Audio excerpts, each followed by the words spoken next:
सिंहासन बत्तीसी, विक्रम और बैताल। दूसरी पुतली चित्रलेखा की कथा इस प्रकार है। एक दिन राजा विक्रमादित्य शिकार खेलते खेलते एक ऊंचे पहाड़ पर आए। वहां उन्होंने देखा एक साधु तपस्या कर रहा है। साधु की तपस्या में वृद्ध नहीं पड़े, यह सोचकर वे उसे श्रद्धापूर्वक प्रणाम करके लौटने लगे। उनके मुड़ते ही साधु ने आवाज़ दी और उन्हें रुकने को कहा। विक्रमादित्य रुक गया और साधु ने उन्हें प्रसन्न होकर उन्हें एक फल दिया। उसने कहा, जो भी इस फल को खाएगा तेजस्वी और यशस्वी पुत्र प्राप्त करेगा। फल प्राप्त कर जब वे लौट रहे थे तो उनकी नज़र एक तेजी से दौड़ती महिला पर पड़ी। दौड़ते दौड़ते एक कुएं के पास आई और छलांग लगाने को उद्यत हुई। विक्रम ने उसे थाम लिया और इस प्रकार आत्महत्या करने का कारण जानना चाहा। महिला ने बताया कि उसकी कई लड़कियां हैं पर पुत्र एक भी नहीं, क्योंकि हर बार लड़की ही जन्म लेती है। इसीलिए उसका पति उससे नाराज़ है और गाली गलौज तथा मारपीट करता है। वह इस दुर्दशा से तंग होकर आत्महत्या करने जा रही थी। राजा विक्रमादित्य ने साधु वाला फल उसे दे दिया तथा आश्वासन दिया कि अगर उसका पति फल खाएगा तो इस बार उसे पुत्र ही होगा। कुछ दिन बीत गए। एक दिन एक ब्राह्मण विक्रम के पास आया और उसने वही फल उसे भेंट दिया। विक्रम स्त्री की चरित्रहीनता से बहुत दुखी हुई। ब्राह्मण को विदा करने के बाद वे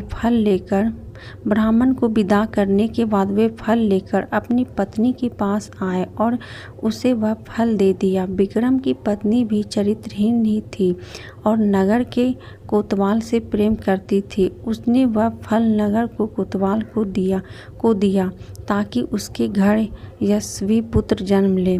नगर कोतवाल एक वेश्या के प्रेम में पागल था और उसने वह फल उस वेश्या को दे दिया। वेश्या ने सोचा कि वेश्या का पुत्र लाख यशस्वी हो तो भी उसे सामाजिक प्रतिष्ठा नहीं प्राप्त हो सकती। उसने काफ़ी सोचने के बाद यह निष्कर्ष निकाला कि इस फल को खाने का असली अधिकारी राजा विक्रमादित्य ही है। उसका पुत्र उसी की तरह योग्य और सामर्थ्यवान होगा तो प्रजा की देखरेख अच्छी तरह होगी और सभी खुश रहेंगे। यही सोचकर उसने विक्रमादित्य को वह फल भेंट कर दिया।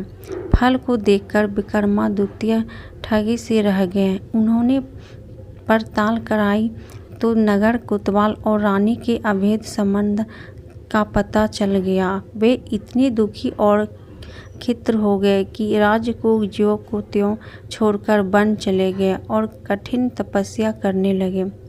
चूँकि विक्रमादित्य देवताओं और मनुष्यों को समान रूप से प्रिय थे, देवराज इंद्र ने उसकी अनुपस्थिति में राज्य की रक्षा के लिए एक शक्तिशाली देव भेज दिया। वह देव ने बेहिनी राज की बड़ी मुत्तेसी से रक्षा तथा पहरेदारी करने लगा। कुछ दिनों के बाद विक्रमादित्य का मन अपनी प्रजा को देखने को करने लगा। जब उन्होंने अपने राज्य में प्रवेश करने की चेष्टा की तो देव सामने आ खड़ा हुआ।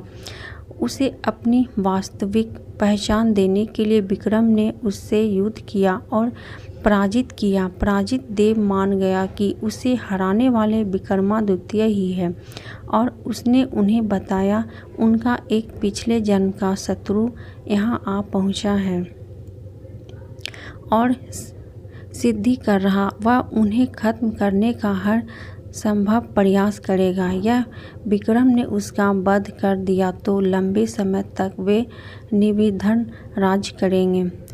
योगी के बारे में सब कुछ बताकर उस देव ने राजा से अनुमति ली और चला गया।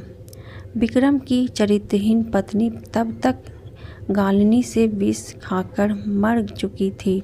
विक्रम ने आकर अपना राजपाट संभाल लिया और राज का सभी काम सुचारू पूर्वक चलने लगा। कुछ दिनों के बाद उनके दरबार में वह योगी आ पहुंचा। उसने विक्रम को एक ऐसा फल दिया जिसे काटने पर एक कीमती लाल निकला।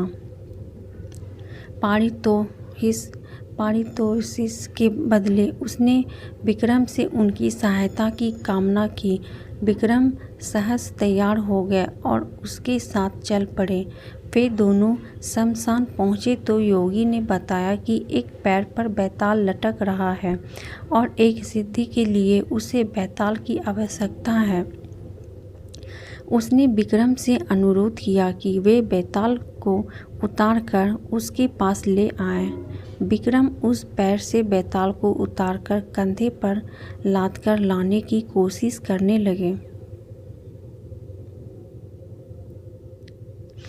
बैताल बार बार उनकी असावधानी का फायदा उठाकर उड़ जाता और पैर पर लटक जाता। ऐसा 24 बार हुआ। हर बार बैताल रास्ते में विक्रम को एक कहानी सुनाता। 25वीं बार बैताल ने विक्रम को बताया कि जिस योगी ने उसे लाने भेजा है वह दुष्ट और धोखेबाज है। उसकी तांत्रिक सिद्धि की आज समापित है तथा आज वह विक्रम की बलि दे देगा। जब विक्रम देवी के सामने सर झुकेगा, राजा की बलि से ही उसकी सिद्धि पूरी हो सकती है। विक्रम को तुरंत इंद्र के देव की चेतावनी याद आई। उन्होंने बैताल को धन्यवाद दिया और उसे लादकर योगी के पास आए। योगी उसे देखकर अत्यंत हर्षित हुआ और विक्रम से देवी के चरणों में सर झुकाने को कहा। विक्रम ने योगी को सर झुकाकर सर झुकाने की विधि बतलाने को कहा। योगी ने अपना सर देवी चरणों में झुकाया कि विक्रम ने तलवार से उसकी गर्दन काट दी। देवी बलि पाकर प्रसन्न हुई और उन्होंने विक्रम को 2 बैताल सेवक दिए। उन्होंने कहा कि स्मरण करते ही ये दोनों बैताल विक्रम की सेवा में उपस्थित हो जाएंगे। विक्रम देवी का आशीष। तो कैसी लगी दोस्तों आप सबको विक्रम बैताल की कहानी? अगर अच्छी लगी तो वीडियो को लाइक, शेयर, कमेंट और सब्सक्राइब कीजिएगा और ऐसे ही कहानी सुनने के लिए बेल आइकन को प्रेस कर दीजिएगा ताकि जैसे ही हम कहानी डालें आप तक पहुंच पाए। फिर मिलती हूं एक ऐसे ही मज़ेदार कहानी के साथ। तब तक के लिए बाय बाय। Thank you.